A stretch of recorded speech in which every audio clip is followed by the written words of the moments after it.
Welcome to the Airlift Workshop, where you get expertise from the air suspension specialists, keeping you on the road and in top condition.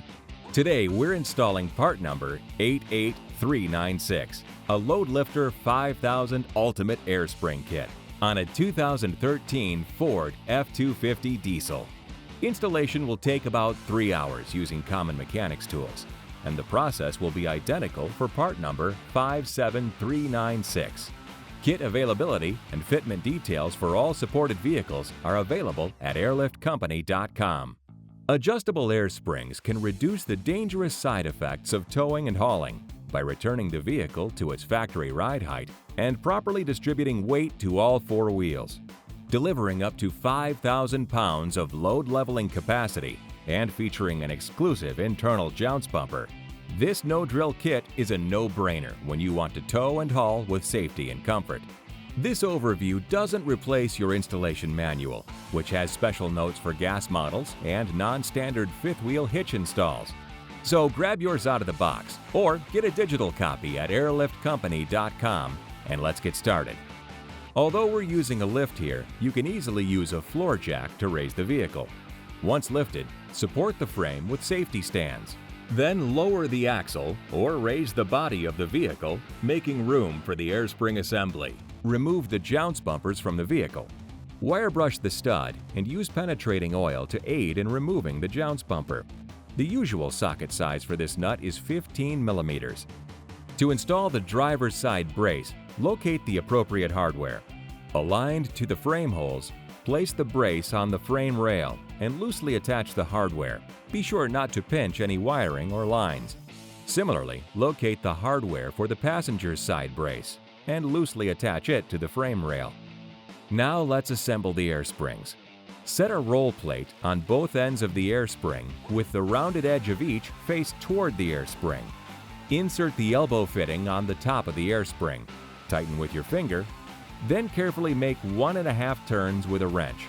For lower bracket assembly, insert a carriage bolt through the square hole in the lower bracket cup and loosely cap the bolt with a washer and nut, allowing the cup to swivel.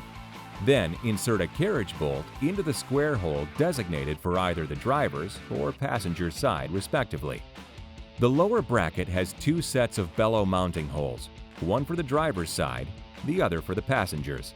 Use the corresponding holes to attach the correct bellow to its bracket. Once attached, the bellows fitting will be opposite this lower bracket slot. Now, in the upper brackets, insert the appropriate carriage bolts. Attach the driver's and passenger's side brackets to their respective assemblies. Set spacers over both assemblies' long bolts, with the wide side facing out. Set the driver's assembly onto the jounce bumper strike plate. Make sure the long bolt goes between the brake line and the axle.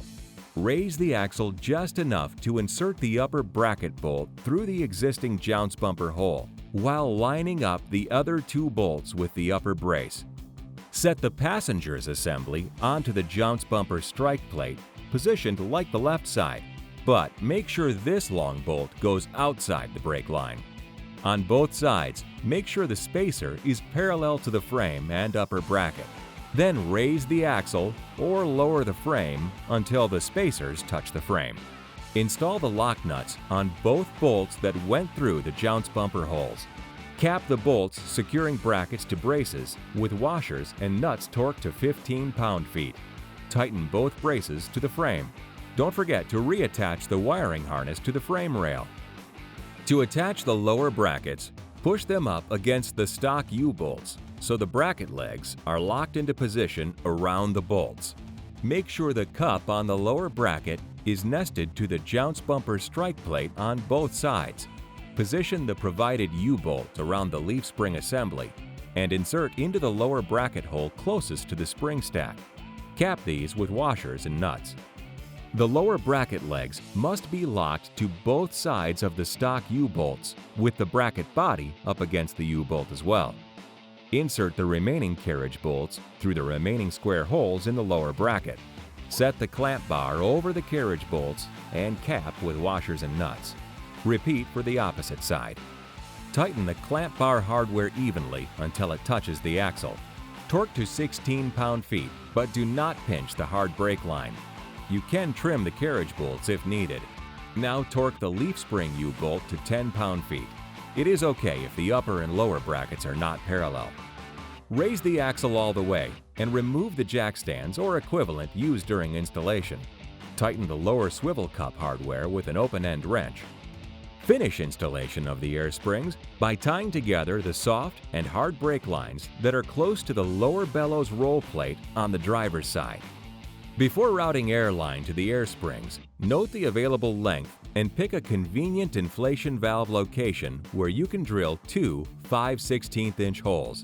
We'll use the bumper here, but other location options include the license plate recess, wheel well flanges, and under the gas cap access door. Place a nut and star washer on the inflation valve and push the valve through the hole. Use a rubber washer, flat washer, and a nut to secure it in place. Then twist on the valve cap. Now route the longest airline path first, leaving some slack and avoiding sharp bends, edges, and heat sources. Secure it along the frame using the provided zip ties. Once routed, measure an extra 12 inches and cut the airline. When cutting airline, remember to never cut from the side. You leave a jagged edge and ruin the hose. Instead, use a hose cutter or sharp razor blade to get a crisp, clean cut.